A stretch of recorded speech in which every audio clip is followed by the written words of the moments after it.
Survivors ready? Go! Welcome, everyone, to episode 2 of On the Raritan. I am your host, Matt DeGennaro. I am joined here once again by two lovely people, Logan and Kevin. How you guys doing today? You guys doing good? Yep. Doing great. Yeah. Excited to talk about this episode. It's a interesting one. Kind of like sets the tone for like the actual strategy of this season. No, I agree completely. I think this episode is a perfect, it sets the tone of the season, as you said, and it really is like the perfect setup because from here on out, you guys as viewers will see exactly what we're talking about. No spoilers, but let's just kind of jump right into it. You guys ready?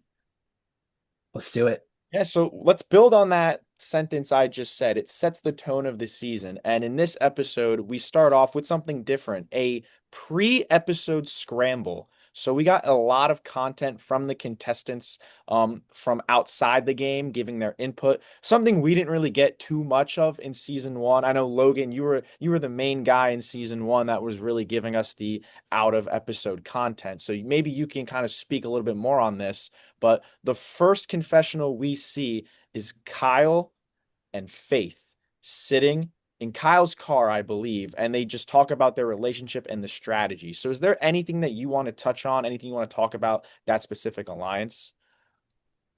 Yeah, so as you said, like I did a lot of like pre-episode confessionals in season one, but never did one with another person, like in the same car, like uh just talking about the game and the strategy like that. And I think it kind of shows how close Kyle and Faith became within just filming one episode, and that they are truly like want to work as a strategic duo in this game. And it's very interesting too. Like, obviously, they know, like, in a five-person tribe, they got to get a third. And them getting Sage and us getting Sage's confessional saying that she also wants to work with them. We see that come to fruition here in this first vote where they have to go to tribal council. So I think it's kind of just, it really shows like how important it is in Rutgers Survivor to play outside the game as well. Gives you such a leg up because we have Jake here, who I just do think has a great mind for this game, but he wasn't very active outside of the game, and I think it really like shot him in the foot here, unfortunately. Yeah, and that's very interesting because season one, it was really just you were doing your confessionals, and then you would message me and Ashi like maybe like once a week, two times a week, just to continue on with the relationship and just kind of solidify any plans. Other than that, there was really no outside conversations in season one. John actually made it a point to not message anyone outside of the episodes because he just wanted everything to be, kept in the filming. But we're all in college, we're all friends, we text, we have phones. So I think it's almost impossible to keep it out or like only inside filming. So we kind of see Kyle and Faith start to revolutionize this of what is a new era of Rutgers Survivor. We're in the new era and it's only season two. Let's hope it's better than maybe regular new era Survivor, but it is very interesting. And as you did say, yeah, Jake kind of didn't see it that way and didn't really message anyone outside of the game. And unfortunately, kind of leads to his downfall, possibly. We will touch on that later. And we will be bringing in Jake later on in this episode. So we will hear from him. But Kevin, is there anything you want to touch on for the pre episode scramble before we get into the actual contents of the episode? Yeah, I think it kind of just shows the difference between like real life Survivor and then college Survivor. It has like this unique element that you can't really replicate on the show because obviously you're on the island with each other at all times, but at college you're all doing your own thing by yourself. So you might get some scramble time before the actual episode. hmm Yeah, and also one more thing. I'm surprised because Logan, you mentioned this. It was a brilliant point. We didn't get any two-person outside confessional things in season one. I'm surprised we never really got anything from like Ashi and Gia. Like if there were people Mhm. that would do, a confessional together, it would be the sisters. But they apparently were not as close as we all thought throughout the game, and we saw that towards the end of the game. They're willing to vote Yeah. out. So that's very funny, but it is very interesting. This new era of Rutgers Survivor. It's all digital, all online, pretty much. And once again, I do want to touch on before we get into the actual contents. We do see Lana and Luke. I want to touch on as well because Luke has pitched this almost brilliant plan of where him and Lana are both gonna make a pair with someone else on the tribe so that way they're going to be protected. And we can kind of touch on that in the second tribal council that happens this episode, which we'll touch on later. I believe Lana's plan was to go with Omar, and then Luke was going to go with Gavin, I think. Or am I, was it Hudson? I think it might have been Hudson, but I'm not positive. I didn't have that in my notes. I think you're right. I think it was Hudson actually. So pretty much it would leave them protected if their names come up, and that would make Gavin the odd person out of that if they do go to tribal, which we did see that was the case. I don't think that plan fully came together because that tribal council's voting was a little bit all over the place, and that whole Tropper scramble was very weird. And I personally recorded a good portion of that, so I will touch on that when we get there. But we do see the players being very active outside of the game. That's something we love from an e-board perspective. And one last thing, we clearly see Kyle and Faith talking how much they get good vibes off each other from episode 1, and now we see episode 2 start, and they're already like this. Did us as an e-board, did we mess up putting them on the same tribe? Is there any way we could have seen them getting so close in these first 2 episodes? Because I couldn't have. I didn't see it coming personally, like, but I guess it kind of goes to show, like, depending on who you're with, if you really vibe with someone, it can really change your trajectory of your game like that. There is like a luck element, I guess, to Yeah. like who you get put with, as well as skill of like actually being able to put that into practice. Mhm. Yeah, because they were all saying if they could handpick a tribe, it would be this exact tribe. And it's funny because we sat down, we looked at all the contestants, and we're like, okay, what would be the most fair configuration we can do? And somehow, some way, one tribe is completely happy with their entire roster, and the other tribe is completely miserable with their roster. So it's super funny, and of course, it's the Tropper tribe. Of course, we're gonna dive more into Adam Tropper's tribe as we go on. But now let's actually get into the contents of the episode. We open up the episode with a twist, and the twist is that both tribes are going to tribal council. They're going to have one immunity winner each, and then after the immunity challenge, which will be played individually but collectively together as well, we have the first reward challenge in Rutgers Survivor history. And we're not starving any contestants, so please don't cancel the club.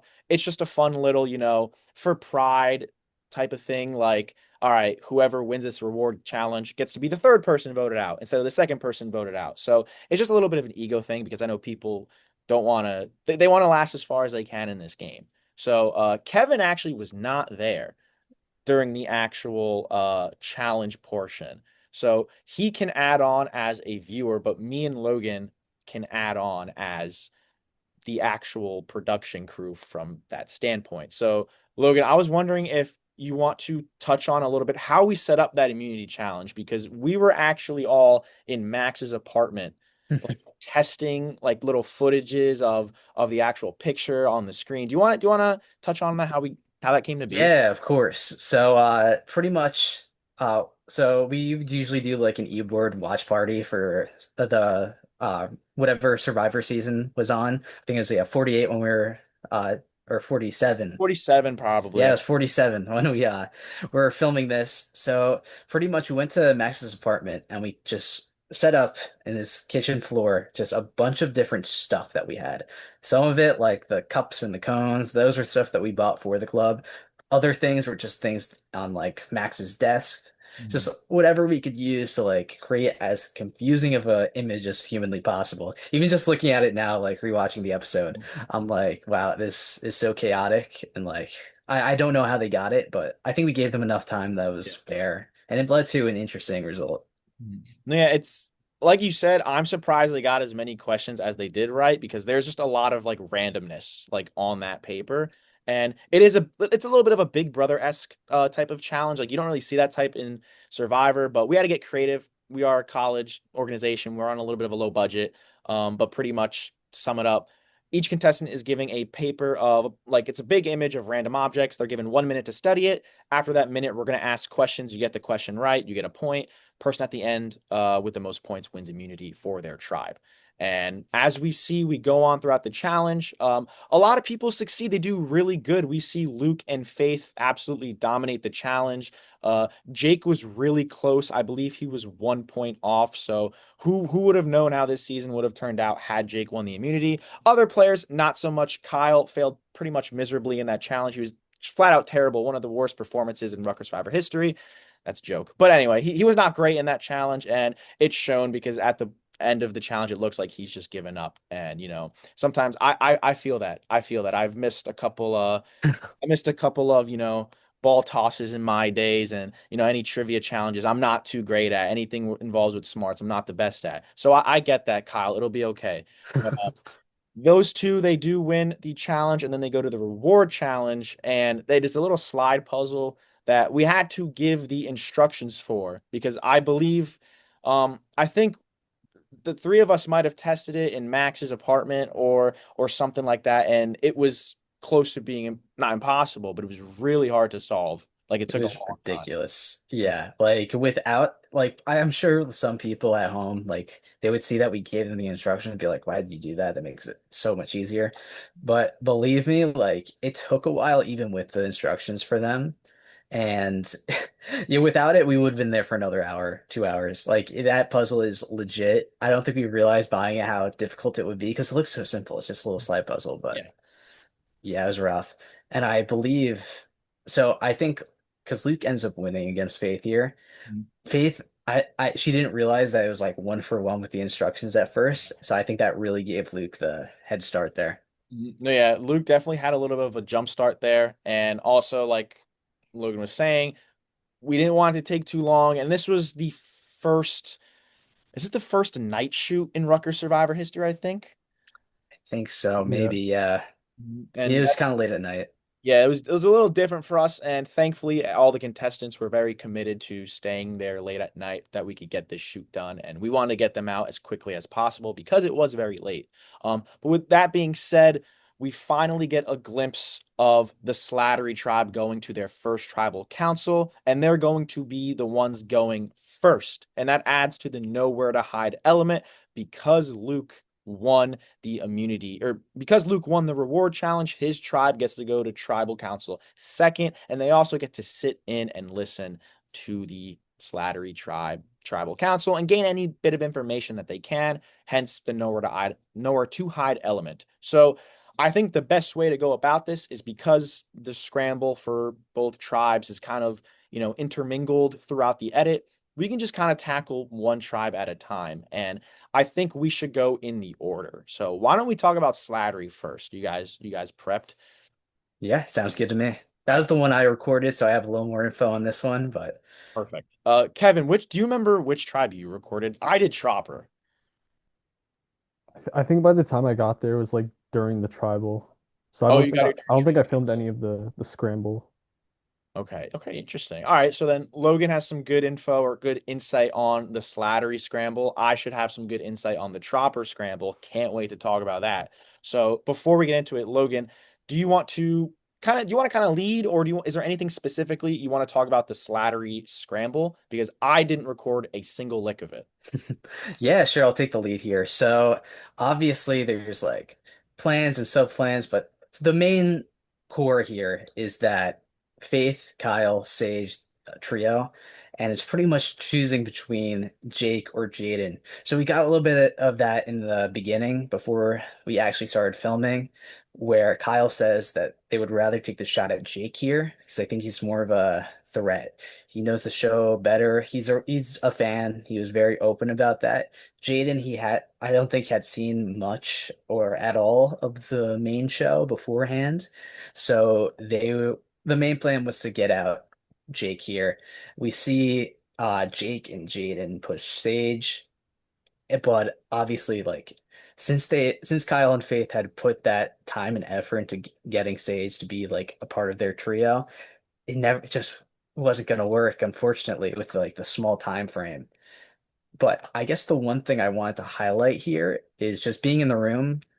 I genuinely was a good chance that I would flip to Jaden at one point. So it's yeah, like right before the end there were conversations between Faith and Kyle and be like, man, Jake, he really wants to work with us. He really wants to be like a third person in our alliance. And if we can kind of be in the middle between Sage and Jake, that'd be great. But just unfortunately, the momentum was a little too late, and Jake ended up going here. Mhm. Yeah, and as a viewer, like I was a viewer for Slattery because I didn't like record it. Seeing that actually be played out and almost seeing Faith like plead, plead with Kyle, like, can we please keep him? Almost like he's a dog. Like, can we please, Hmm. can we please? He's so nice.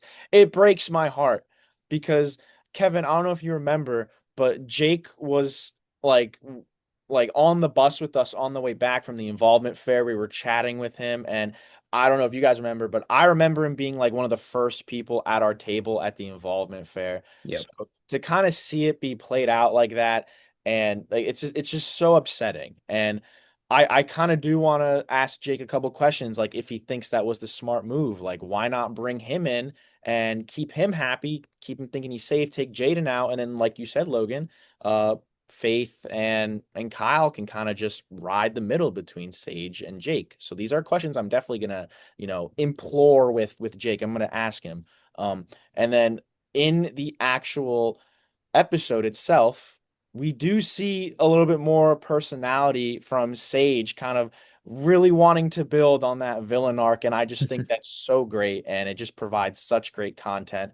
And one thing, Peter actually let me know that he loves that we were bleeping out the cursing in the episodes because it's a lot more authentic. And I agree. Like these are real people. Like this is how they react. This is like their personalities. I know Kevin in season one, you had some great confessionals that never made it online, and that's such a shame. I really wish we could have maybe in a rough cut somewhere in the blooper reel, but you know, that's another life, that's another day. But we here want to show the authenticity of these players and how they truthfully react in the moment. And as Logan said, to kind of wrap it up before we get into Tropper, it's clear as day there is a golden trio, as Sage actually said, of Sage, Kyle, and Faith, and they are clearly controlling the vote here. And like Logan also said, it's going to come down to whether or not they're going to be strong mentally and stick to their plan of Jake, or if they're going to cave and they're going to keep the puppy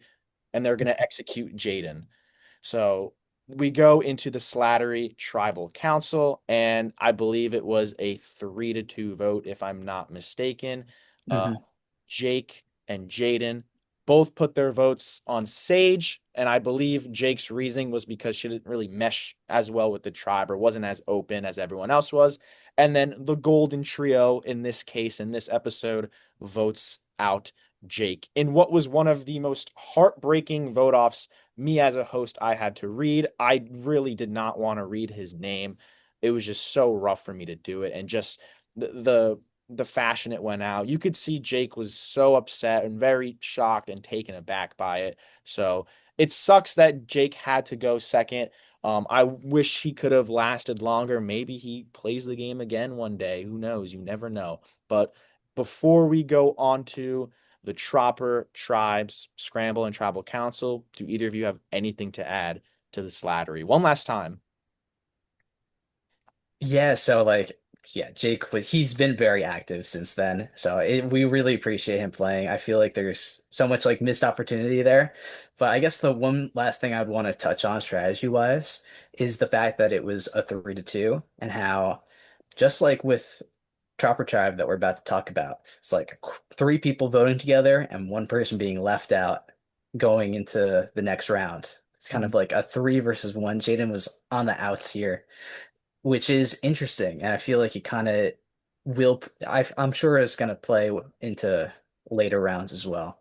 Mhm.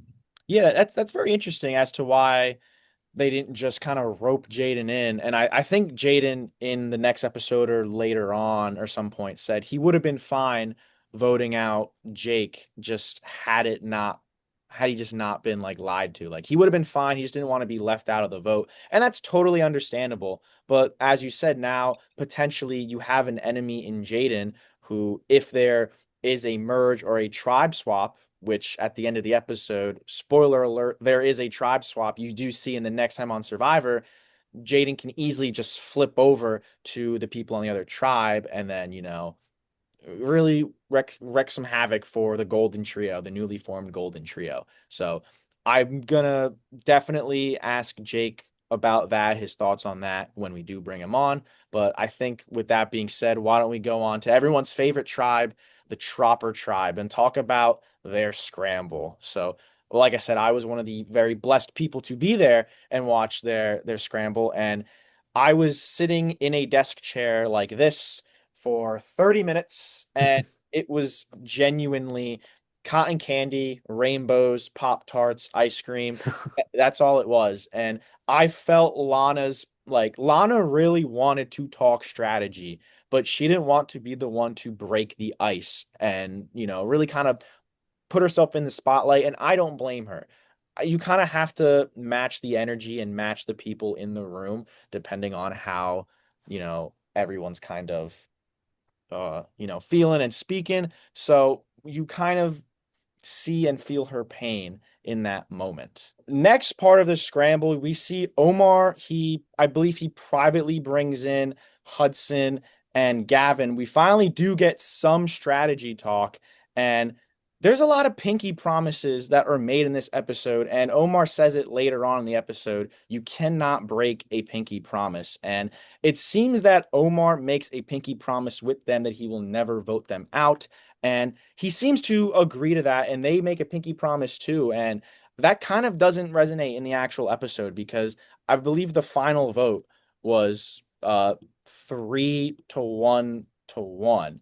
And there Yes. was a lot of miscommunication amongst the Tropper tribes, I guess, plan. I don't understand. And me like being there, I can't even begin to tell you where it went wrong. Like I have no clue. I was in the cotton candy room the whole time. Like my room was just dedicated to talking about favorite foods, and I guess all the actual like strategy conversation happened outside of my room. I think Marissa must have been recording that. So she got the lucky end of that straw. She got to record that. Or maybe it was Max. Maybe Max got super lucky with that one as well. But going on to that, there really wasn't a lot of conversations for strategy.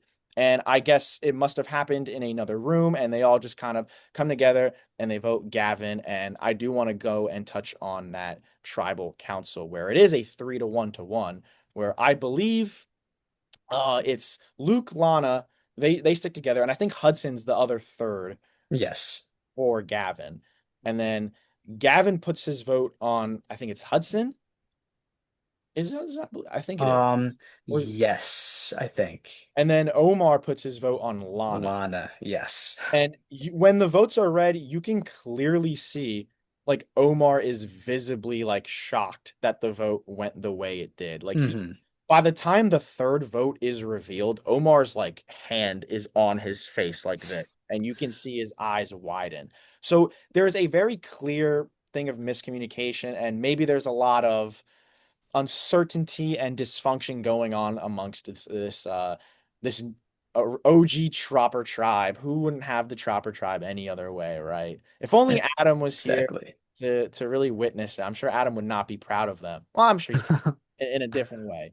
But it was a very, very interesting tribal council, and I want you guys to answer this for me. Do you think it had anything to do with Gavin being the OG new member of the tribe? Does that make sense? You know what I'm trying to say? Hmm. Do you think it had anything to do with that? If he was originally on the tribe, do you think he would have been in a better position? Do you think he would have been safe? What do you guys think? I think maybe slightly just because I feel like early in the game, like thinking of a reason to vote someone out, something just as simple as like, oh, he had this twist where he got to talk to the other tribe for a little bit. It might put a small target on his back, which ultimately could have caused him going out there. Mhm. Yeah, I was kind of thinking the exact same thing where it isn't mentioned at all in the confessionals or in the episode at all as like that being the reason why they wanted Gavin out. But we can see in like the before we started taping in those confessionals, the duo's plan of Lana working with Omar and Luke trying to get in Hudson, they're leaving out Gavin here, and I feel like that may just be because they weren't viewing him as like uh, they just didn't feel as close to him compared to the other members. And I think one thing we did see is that even though we see like Omar, like he's trying to rally the votes for Lana, trying to get in Hudson and Gavin to vote her out, we actually see that kind of like the target land on Gavin for that. I think Luke brings it up that Gavin was throwing out Lana's name.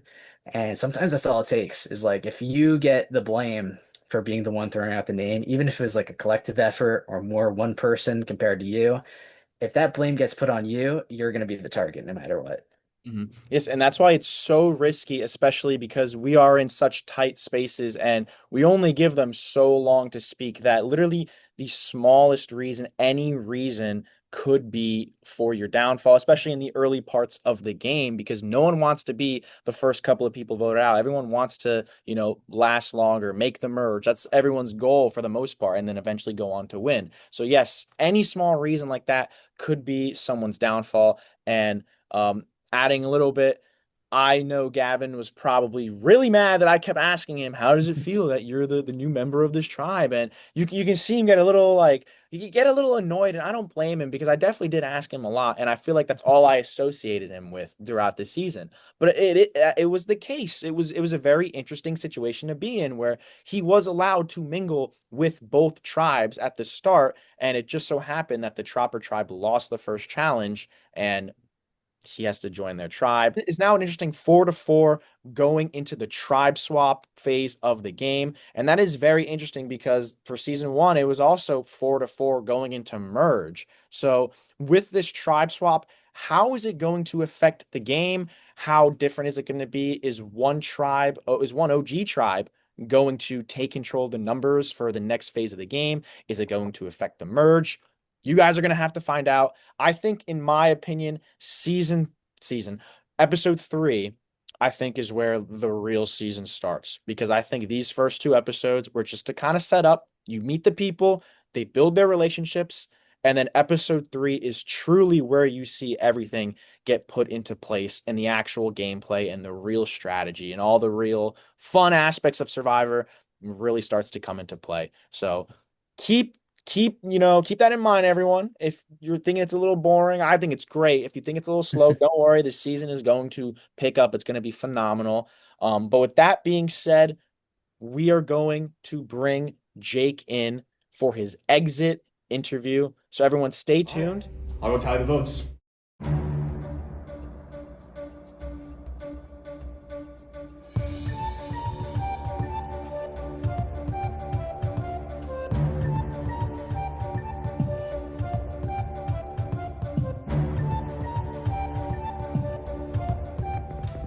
All right.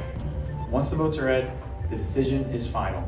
The person voted out will be asked to leave the tribal council area immediately. I'll read the votes. First vote, Sage. Jake.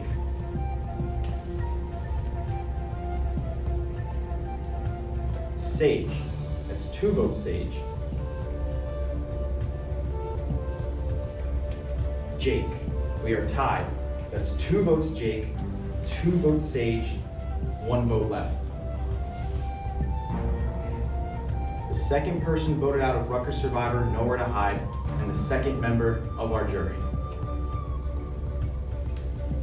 Jake. That's 3 tonight. That's enough. Just bring your bandana.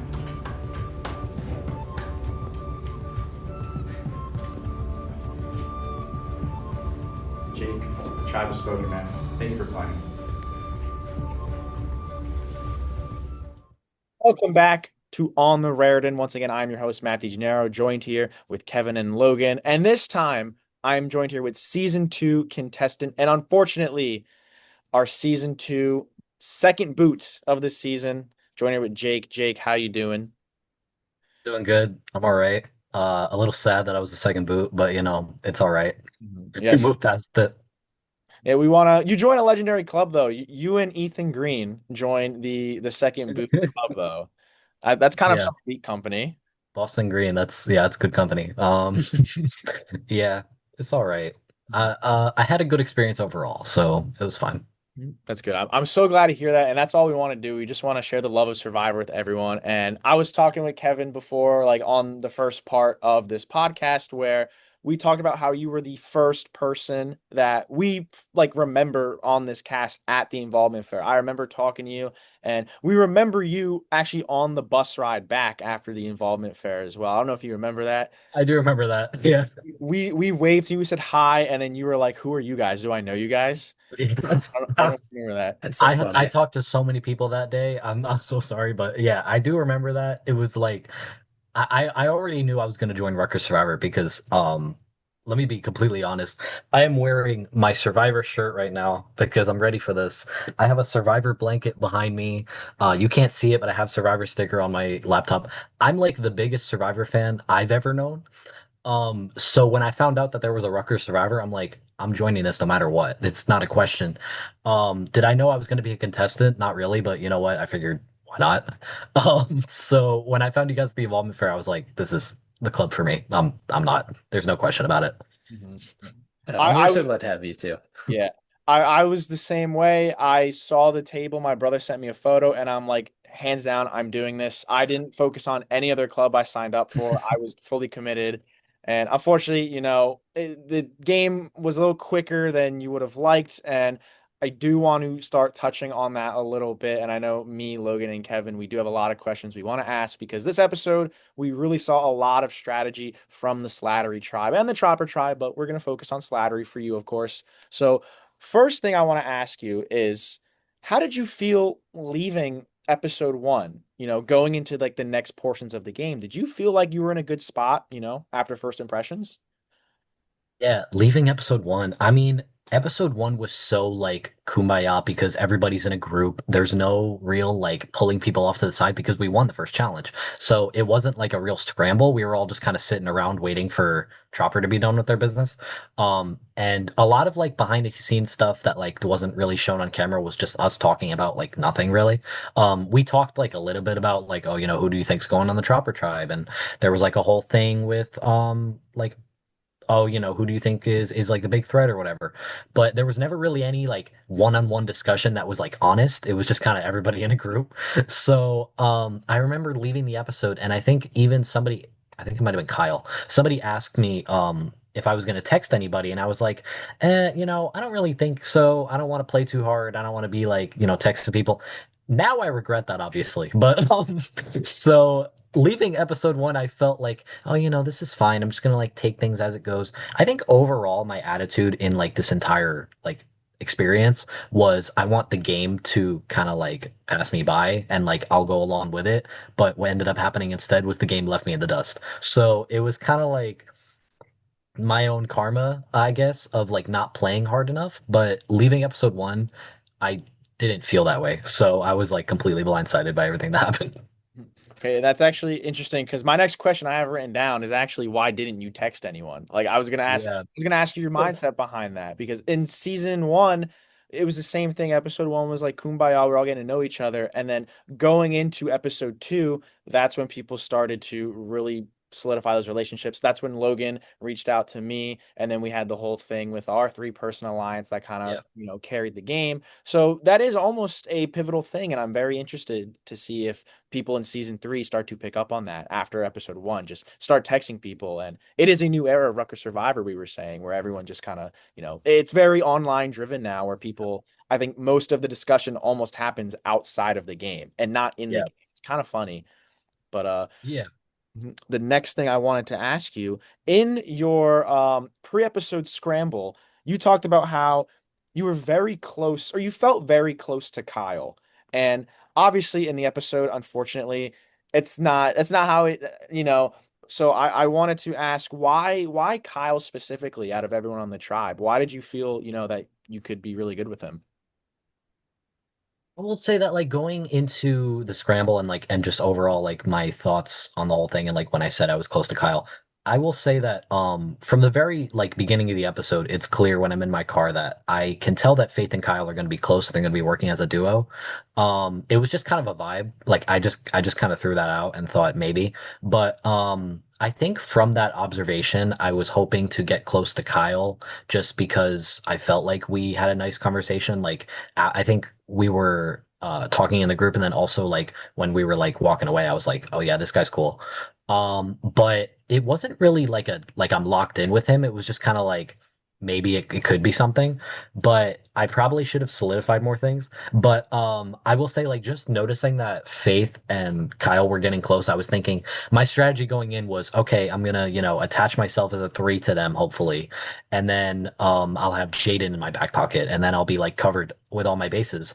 But I think the flaw in that is that I didn't do any prep work before the shoot. So I was kind of thinking like I don't want to play too hard. And I don't want to seem like I'm like a real gamer. So I was like, let me just chill. But I think I chilled too much. I think people kind of saw me as like laying low, and I kind of fell victim to the theme of the season, actually. Nowhere to hide. I feel like right when I got out, I was like, yeah, I definitely couldn't hide. That was definitely a bad move on my part.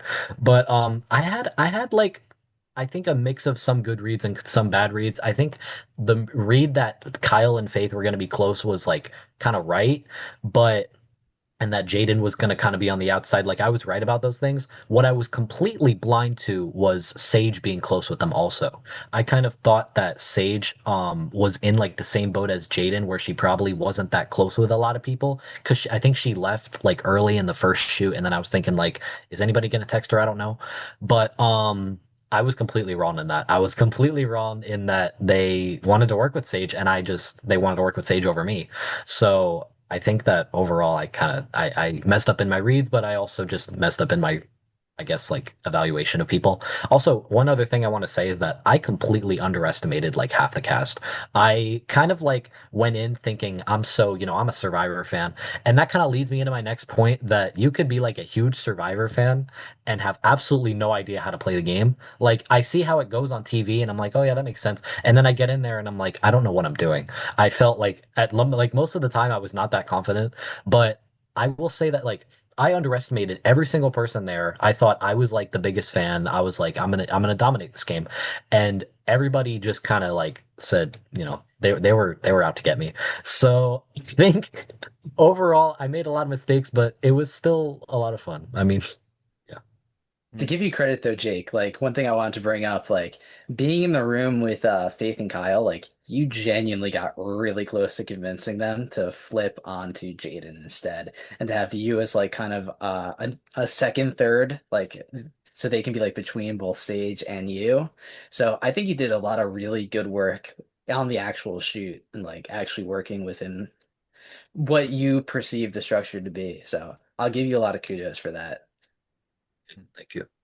I think like just to respond to that, I will say also that after watching the episode, like conversations that I didn't see between like Faith and Kyle, where Kyle had told me that Faith and Sage were hesitant to vote me out just because of like they liked me as a person. And I Mm. kind of went into the game knowing that my social ability was going to be my strength and my strategic ability was going to be my weakness. And that's kind of how it played out in my opinion. I think that like overall people liked me as a person, but Kyle was dead set on getting me out because he knew that I was the perceived, I guess, biggest threat. So I think that kind of bit me in the butt. But where was I going with that? I don't remember. But yeah, I think like after watching the conversation that I didn't see, I was almost close to convincing them, and I didn't even know that I was on the chopping block. So it almost kind of accidentally worked out for me.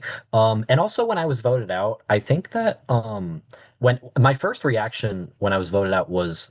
I was shocked that they didn't let Jaden know and make it 4-1 because my immediate reaction was, why are you making unnecessary enemies? But I think I don't know. I don't know what they were That's thinking. something we talked about in the first half of the show too, about how both tribes like they left one person out of the vote, and especially it was teased at the very end going to a tribe swap. That could be really dangerous to make an unnecessary enemy when you can like loop them in onto a vote.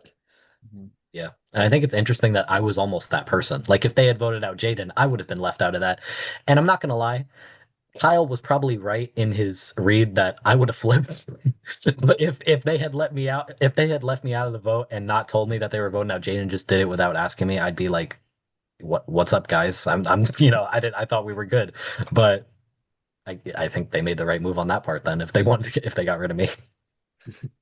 All right. I do have another question. Let's take a break from the strategy a little bit. Let's ease into a little bit of the immunity challenge. So you walk in and you clock it almost immediately because I asked you what you think is going on, and you see how the room is set up and you see how the board is portrayed with the tallies or the columns or whatever. So my question to you is, what's your initial thought walking into the room and just thought of the challenge and the twist we presented as a whole? What was going through your head?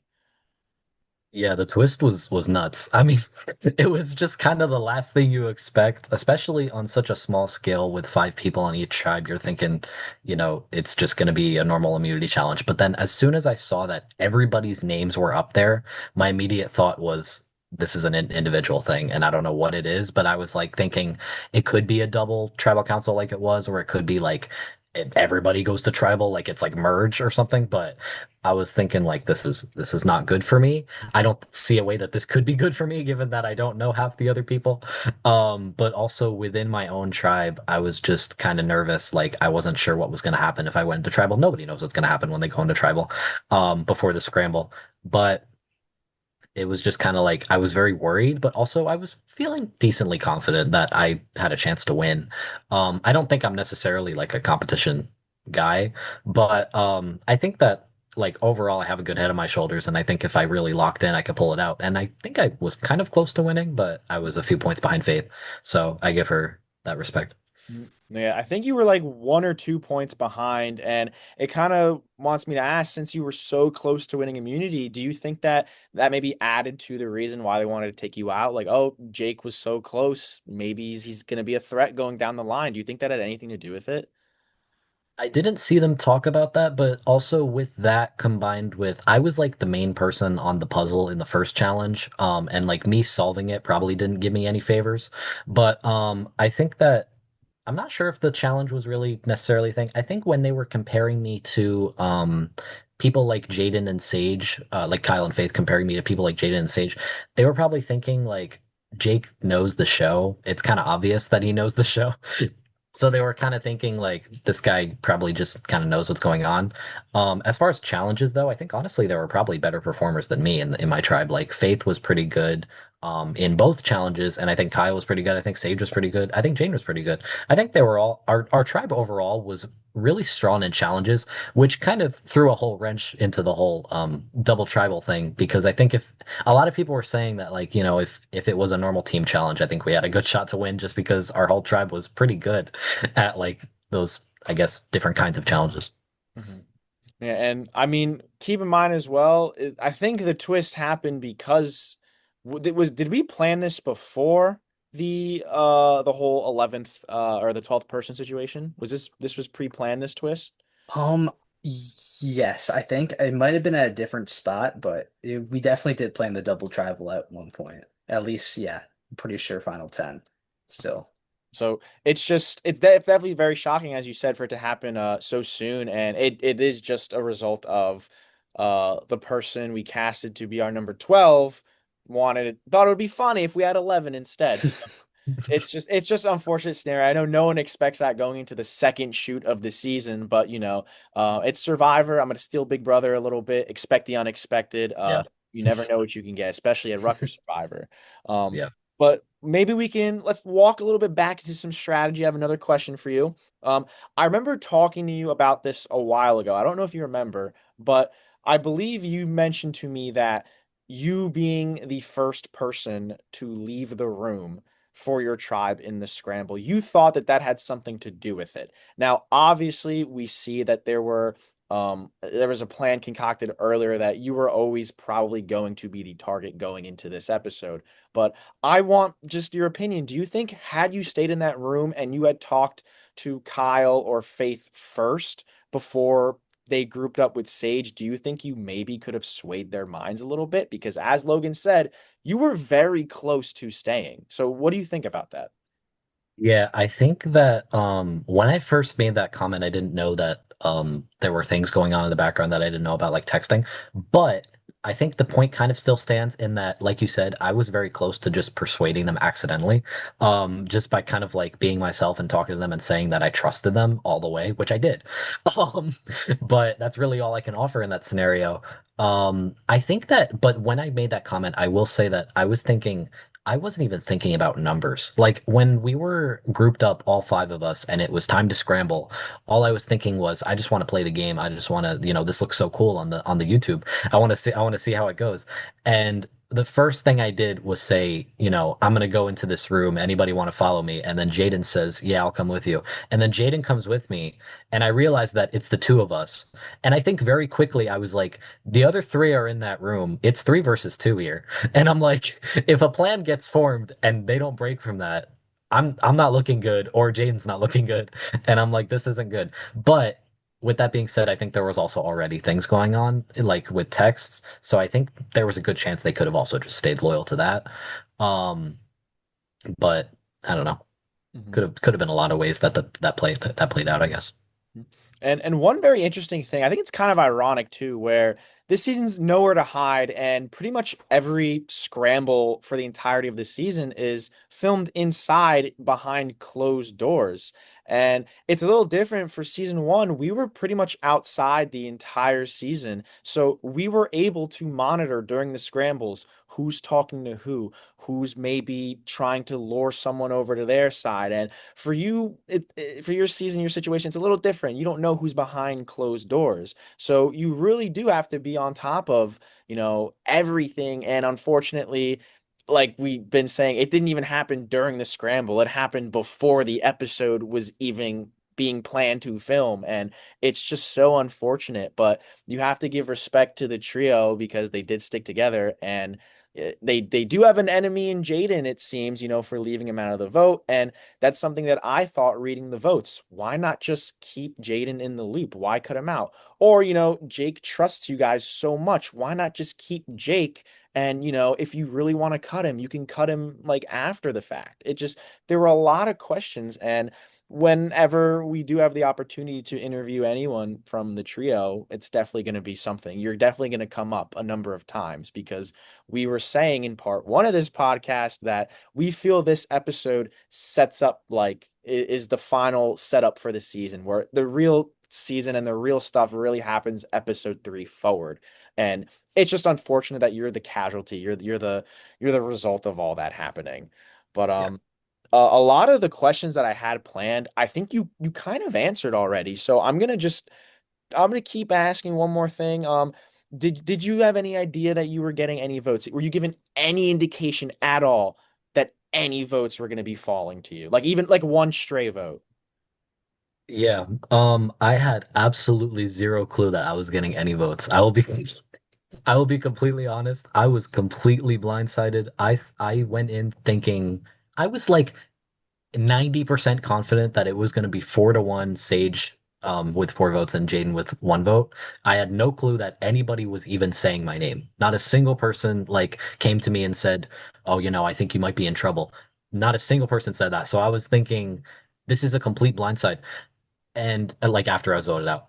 And I feel like it even maybe a little bit when I was watching the episode showed on my face that I just had zero clue what was happening. But I think that like just overall, getting into kind of like I guess the meta of the game. When I was voted out, I remember thinking like I was really betrayed. Like I was really kind of like I felt a little bit like hurt just in that like people were lying to me. But I think I was quickly over that fact, just thinking like if it wasn't going to be me, it was going to be someone else, and everybody else is playing their own game. So it makes sense. Um, but even with that, um, there's so I was gonna say like in the beginning of this shoot, I remember I think it was somebody said that there was like no idols in the game like at this point. There was no like different avenues of like safety that someone could like pull out or like there's no like twist like that.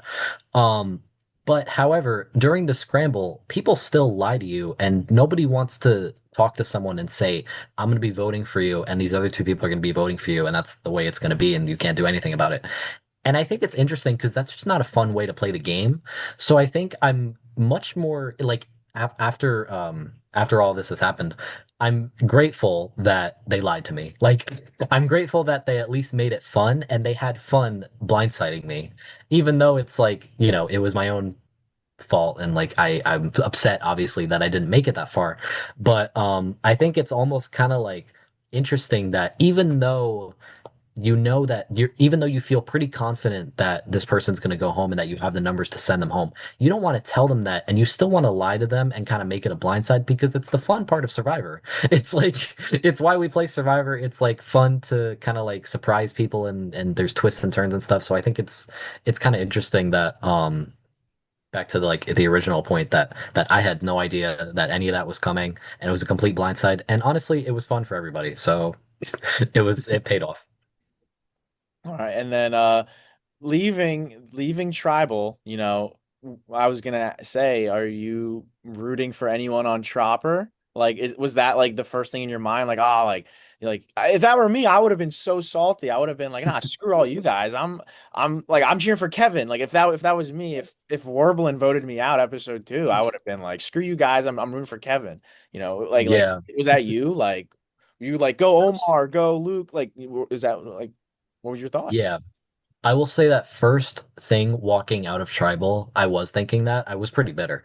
I was thinking, like, screw these guys. I'll probably vote. Honestly, I think the number one person I was like rooting for was Jaden because at least he had my back. But and at least he showed me loyalty. But I didn't really know a lot of people on the Trapper tribe. I think I said in the first episode that like me and Luke had talked at the interest meeting, but even then, a lot of people were telling me that he wasn't even interested in like doing anything with me. So I was like, whatever. I don't really think I was rooting for anybody specific on the Trapper tribe, but just like I wasn't necessarily rooting against Kyle, Faith, or Sage. I think that like especially like long after the episode ended, or the shoot ended, I guess. I was kind of thinking like I wouldn't be upset if they made it far because I respect the gameplay and I respect that they at least know what they're doing. Like I'm not really a super like bitter person. I don't think I really take things like personally like to heart and say like this is why I'm not gonna vote for you in the end or something. If you betray me in the game, like it's just a game. But I think that like at way after like leaving the episode, I was thinking like if Faith, Kyle, or Sage make it like far and they're playing well, I might root for them. I don't know, I might come around. But I remember leaving right after the episode, I was thinking, man, this really sucks. I hope Jaden gets far. I hope Jaden takes all of them out. So then I have one final question, and before I ask it, because it kind of wraps everything up, Kevin or Logan, is there anything that you want to ask our special guest, Jake? I think we touched on a lot of the big points already, but yeah, once again, Jake, thank you for playing. Like you were so much fun to watch, even in a very short window Mhm. here. Yeah, that I was saying before, I did not want to read your name. When Max counts all the votes before they're actually read, and then we all agree to put it in whatever order we deem is the most entertaining. I wanted no part of it. Unfortunately, I had to as the host. I just did not want to read your name. I was rooting for you. You were one of my winner picks. I think I don't know if I reveal my winner picks on the pod. I won't do it just in case, but you were one of my winner picks just because I remembered you from the involvement fire. I remember your application. You were so dedicated and you were such a big fan. To which that actually leads into my final question for you. If you were ever given the opportunity to play Rutgers Survivor again, would you do it? 100%. I would not hesitate to play again. I feel like in the beginning, like when I first got voted out, I was thinking, oh, I don't know. But I'm not gonna lie, after thinking about it more, if I had a chance at redemption, I would absolutely take it. And even if I didn't, if it didn't pan out well, I would still have so much fun with it, just like I did the first time. And maybe I'd learn from my mistakes. We'll see. But if if I can ever come back, I would absolutely love to. And yeah, I'm really looking forward to that when that happens. What would you do differently? What quick little follow-up. What would I do if you differently? said yes, if you said no, what would you do differently? Well, if I came back to play Rutgers Survivor, I would definitely never trust any gingers if they're in the game. I would never trust any blondes. I would talk specifically to brunettes. But anyway, in all seriousness, I would honestly, like I said, text people, kind of make those connections as early as possible before anybody else can get to them. I think one of the main things I took away from this game was that everybody else is playing the game. That everybody else is playing the game, and if you're not playing the game, you're going to be left in the dust.